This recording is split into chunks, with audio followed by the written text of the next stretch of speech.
I know there's certain imagery that spooks Stephen out. And at one point I leaned over to him and I was like, good luck sleeping tonight. And little did Chris know, it's actually the thought of Chris leaning over and whispering, good luck sleeping tonight. That is actually burned in my brain now.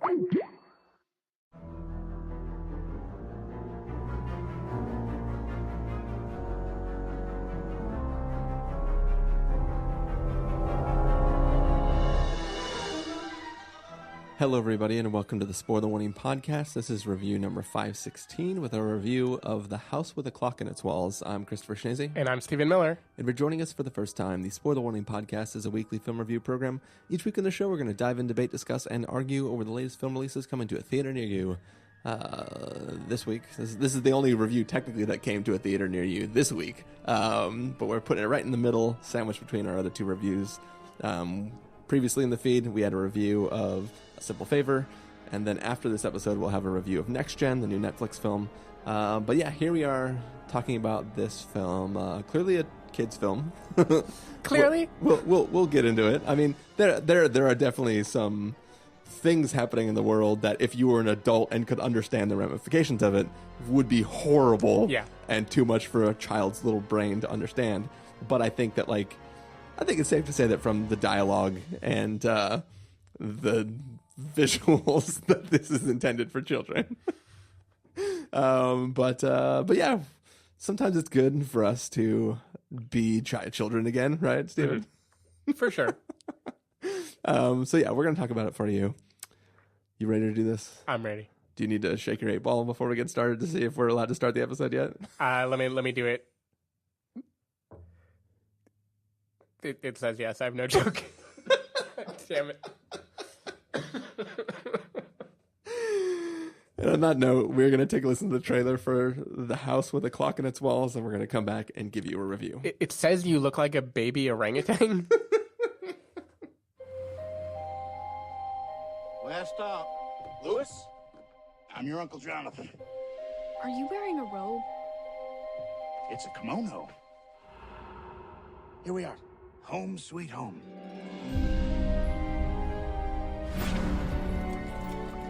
You're Lewis, I presume. How was your trip? This old hag is my neighbor. I'm relieved to see you didn't inherit your uncle's freakishly oversized head. My God, did that withered purple skeleton just speak? You'll see, it's quite different here.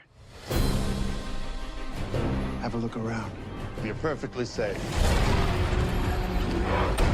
That's safe? As long as it's fed. Do you know what a warlock is, Lewis? A boy witch. I think they're a little more than boy witches. Are you saying that you're a warlock? Please teach me, please, please. Okay, have it your way. I can give you the right books, teach you the right spells, but that last 1%, that's up to you. I don't want the creepy little runt. Think I want him? Lucky shot. You've told Lewis everything? Well, not everything. Do you hear them ticking? Ticking, ticking. This house used to be owned by another warlock. He's very wicked, very powerful. He left a hidden clock in the walls. We don't know what it does, except something horrible.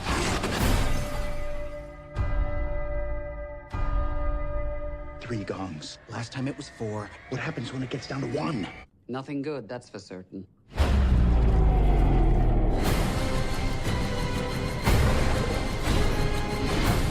We have to destroy the clock. So creepy. You can't do this alone. I can help you. You want to see some real magic? I'll show you.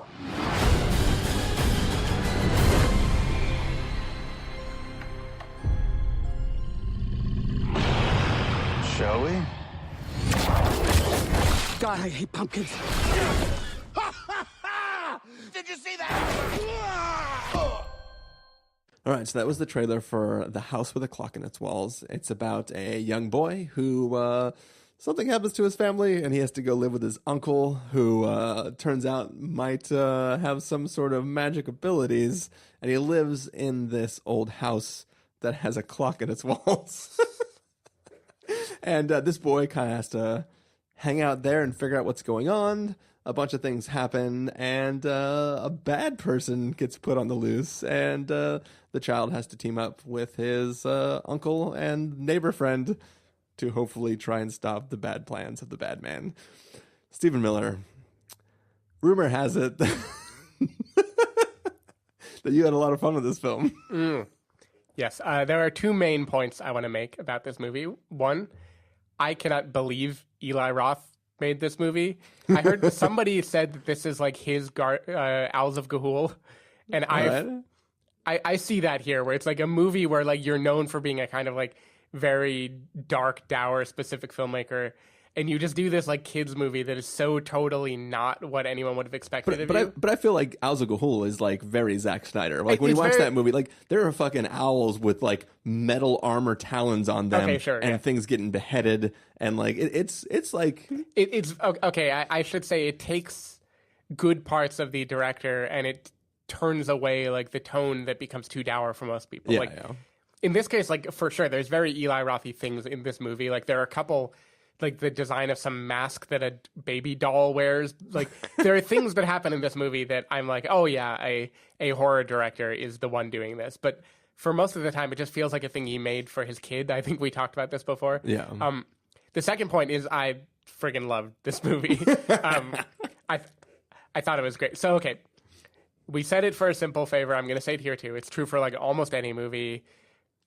This is not a perfect movie, right? Like, of course it isn't a perfect. Again, I think it has some pacing issues. I think of any of these movies, the issues are ones that I felt the least, maybe just because of the type of movie that it was. But like, I don't know if a kid could really follow the emotional arc that Lewis goes on in this movie. Themes about parents and stuff kind of feel shoehorned, or maybe like scenes were cut out that would have helped explain it more. There's a whole little girl in this movie that I feel like was supposed to have more screen time and just never got it. But my God, like she'll have screen time in the next one. Like what a blast I had with what I got here. I mean, farting lions, crazy like demon pumpkin things, people becoming babies, like creepy doll. There's just so much silliness here. And there was a trailer for Goosebumps that played before this movie. I wanted to bring that up because that looked really rough. Mm-hmm. But I think on paper, there's no difference between that trailer and the movie that we watched. On paper, on paper. Yeah. So maybe on paper, I can't get over how much of a better version this is of basically the same bumbling weird Uncle Jack Black in a world that has magic in it. Yeah. Premise this is. Like, Jack Black and Cate Blanchett are having so much fun in this movie. They are like a joy to watch. I feel like they give Domhnall Gleeson and Rose Byrne a run for their money with Peter Rabbit. Even like Hugh Grant and Paddington 2, like I feel like they're almost at that level of an actor who could be serious or could do something else, just putting on their like kids' clothes and saying like, I'm going to have the time of my life in this movie. I am going to be fun and zany. I'm not going to be embarrassed at all. I'm going to like... Jack Black is obviously acting the way he always acts. Cate Blanchett, I don't think I've seen her be silly in this way before. Like, yeah, I don't think so either. She is really, really, really embracing it. There's so many good zingers where they're just like nagging at each other or quibbling. They clearly have this kind of interesting friendship that is developed where they know each other so well they can just be like heartwarmingly silly back and forth. And I thought there was some actual like feeling there about these two odd people who find each other. And obviously, over the course of the movie, we learn a little bit more about that adds to that feeling that we could get into if we wanted to. I think the whole like child discovers a secret world he didn't know before. On paper, maybe that is trimmed down too much. The discovery process doesn't get a whole lot of room to breathe. But the world that he discovers is so much fun to me, of like the house coming alive and the way that magic operates in his day-to-day life. The period element, I guess this is set probably in like the 50s, and the way that like he uses magic in his very 50s style school to get comeuppance over bullies and to pave his own way in the world. He's the fruit ninja, basically. Like he's a person who found a thing that he can do to make his mark. And I just had so much fun with it. And it's like tinged with enough sadness in his like his loneliness and in like the real world that kind of belies the fantasy, that it to use a Carson-y word, it felt very Amblin-esque. Like, it definitely felt like a Spielberg-y thing, like the way an 80s Spielberg flick would handle these situations. I was surprised at how much darkness they allowed in this movie. Like, there's big ones, like Kyle MacLachlan has this dastardly plan that is terrifying, right? And very heavy for any movie. But also gentle ones, like we learn a little bit about Cate Blanchett's backstory, and everyone is kind of tinged by events that happened in the decade before in ways that I thought were just really nice in a kind of Hugo-y way. Like, they definitely touched on softer subjects. And yeah, I don't know. I was just, it was just a perfect throwback. Like, to me, this is like what would have cranked The Predator up a bit, as if it had been like as good-natured in its throwbackness. Like, the humor here is thrown back too. Like, of course, there are jokes here that feel very old school, but even ones that like maybe should offend, quote, or whatever on paper made me laugh so much. Like, this scene that goes on for like 2 minutes while a kid with elbow crutches is being picked to play basketball. I was laughing so much at that scene. I'm still like, I think about that still and I laugh at it. I don't know. I was ear to ear. I can't defend it, but I love this movie. Yeah. So this film is not good, but because it's great. No. I did not like it as much as Stephen did. But it does have so much charm. I think that would that it were I wasn't Christopher Schnese, I would probably like this film a lot more. Mm-hmm. I think that, like, for me, I'm the crazy person in the world who thinks that the first Harry Potter is the best Harry Potter because it was really all about, like, this is a child who's finding out that he has some sort of connection to magic, and he is going to a place where he's training and he's learning the ways of magic, and you get rules of how magic works, and you get rules of how magic is allowed to be used, and you get all these things that sort of build up this world for them to have. And I think that this film is little child wish fulfillment without the understanding of, like, making a compelling world. So this is like the magical version of the movie Blank Check. Right?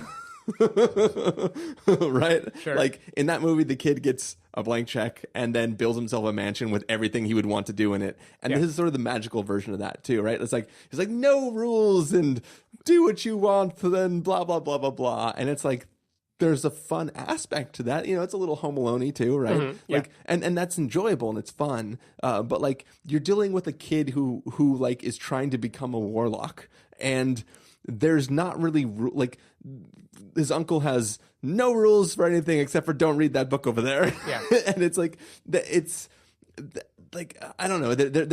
Like, I liked what it was doing and I had fun with it, but I was so wanting to be drawn in more. Like, my favorite thing about the film is that spells appear, like, nobody says it, but spells work by making rhymes saying the thing you want to do with the spell. Mm-hmm. It's almost like you have to channel the energy by coming up with the creative phrase to be the spell. Like, there's a scene where he casts a spell on a basketball, and he basically tells the basketball to do his bidding, but with like a rhyme and a cadence to it. And it sort of implies that, like, magic isn't necessarily about the words you use to conjure something, but the things that you say and the creative way you say it. Yeah. And it's sort of like, I mean, like, in like J.K. Rowling, like, is just saying words that are like vaguely Latin that sound like the thing that you want it to do. And it's sort of a similar thing, but this is the kid version, right? Where the kid's not going to go know Latin or anything like that. And the kid's just going to be like, bounce over there and make me a sandwich. Like, that did not, my spell would not have worked because I was not creative with my pseudo make me a sandwich. Yeah.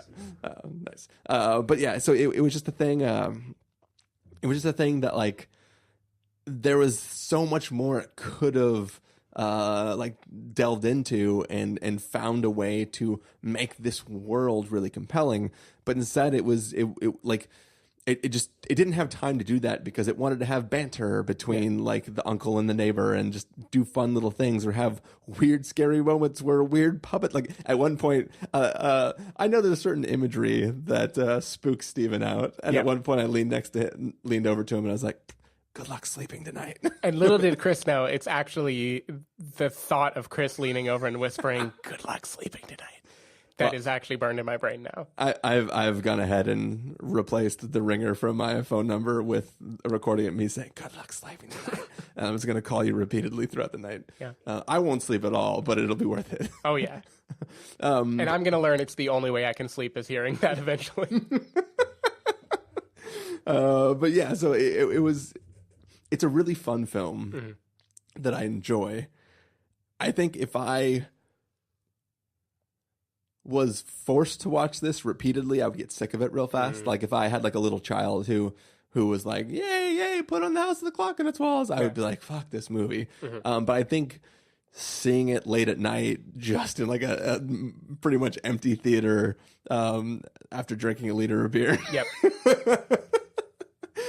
is like the perfect way to watch this. Like, it's just fun. And I think that it's to watch a film like this and be like, oh, this is for little kids, and then have the dark things happen, kind of makes you appreciate and have fun with that. And it's also the thing that like you kind of like think of after the fact, where you're like, oh, that's fucking that lady was doing what, and then that man was doing what, and then like when you actually think of the ramifications of what various characters were doing, it's like dark and not cool. It is, and that's why I'm wondering, like, this is clearly played for kids. Like the logic is very kid logic.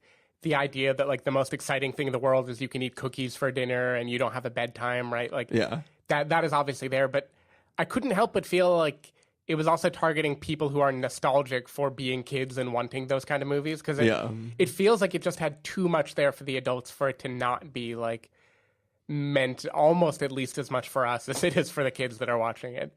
I know that's like the cliche of Pixar movies, but here I felt like that is the reason the movie was made, almost, is to bask in this like throwbacky, I'm going to make a movie that's like the movies that came out when I was a kid, you know?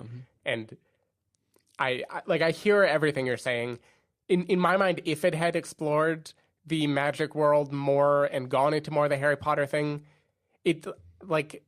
I've seen better versions of that already, and I almost feel like it would be like inviting a comparison that I wouldn't want anymore. I felt like what it did really well was the humor and playfulness and like sketching the nostalgic ideas in a way that makes total sense to a little kid and doesn't need to make sense for us because we're laughing at what he's doing. I just loved the combination. I thought it was just so charming. Like, that is definitely the right word. It's very, very charming. I think it's way less Harry Potter than it is like Mary Poppins or Nanny McPhee or Series of Unfortunate Events or something, where it's like a silly magical world that is like delightful for a kid to get out of their normal tedious life. And and I like that a lot. And that's fun, but I almost wish it was like a fun kid romp that happened to be like attempting higher forms of the story it's telling. I mean, this is a film called The House with a Clock in Its Walls. It is a house that has a clock in its walls, but the film seems to be about what's the mystery of the clock. But then the clock has like in the trailer, he's saying like, oh, it's counting down. What happens when it reaches 0 or whatever it is in the trailer? I hope that's in the trailer audio that I played. But it's a thing where it's like, what is the mystery of the clock and what is the clock counting down to? We've praised the villain's plan for being really interesting and compelling. How is the villain going to do that plan if the other thing didn't happen?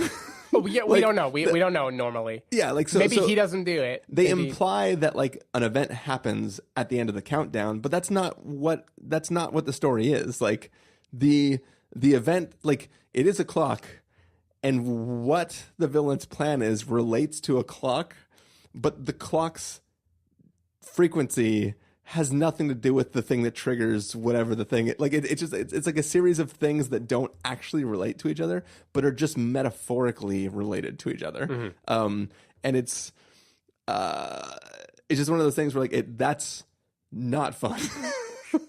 Like to give like a really ridiculous example. There's a game I was playing with my roommates that saw advertised on Facebook, and it's like a murder mystery. You're trying to solve these things. You get like one box a month, and there's clues in it. One of the fucking clues was an empty steel jewelry box, and then another clue was a thing that had backwards writing on it, and you were supposed to figure out that you could use the jewelry box as a mirror to read the thing that was backwards, but we just stood there and held it up to the light and read it normally from the backside of the paper. And it was like, I don't want a clue to tell me the box is a mirror so that I can read the thing that's backwards that I couldn't have read unless I looked at it right side forward, whatever the opposite of backwards. Forward. Forward is the opposite of backwards. Anyway, spoilers for Hunt a Killer. But yeah, it was just like one of those things where it's like, cool, it's a clock, and then what the clock does is sort of related to time, but why is it ticking down? Doesn't matter, because that's not related to setting off the clock. Like it just like it was a thing that like really they wanted a set piece with gears and things related to age. The Hugo comparison. Yeah. I hear you, and pacing wise, I think the third act is definitely the one that suffers the most from that. Like you don't get enough time to feel the weight of anything. Like the twists that happen in like Lewis's arc and his relationship with his uncle. There's, not to spoil, but this is a kids movie, so there's a down and an up, right? Like obviously, and I feel like the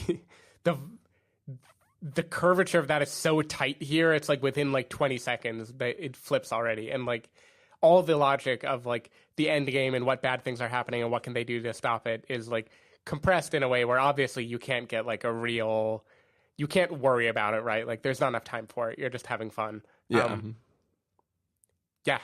don't even know what to say to that except for that I just didn't care. I like even that part I thought was still fun and silly, and I liked watching the things that they do there because it's being watched through the prism of a kid. And like if at the end of the movie it was revealed that the whole thing was concocted by his uncle to teach him a lesson, I'd be like, yeah, okay, that tracks. Oh, I would be this movie if that was the case. Like it would track totally to me because that is the logic. Is like it just matters what it means to the kid. I will say in one of the most like glaringly not well telegraphed bits in the movie, there's a forbidden book in this movie. There's something that he's not allowed to use, a spell that he's not allowed to cast. There is like a very good character-driven reason why he should be compelled to cast that. And instead the movie gives a completely other reason, but then loops back later to be like, oh, but also that first one was involved. Like, it was like, oh, well, I was doing this first as a testing, and then once I figured it out, then I was going to do this other thing. Yeah, like why tack that on? You know, why not just... I don't know.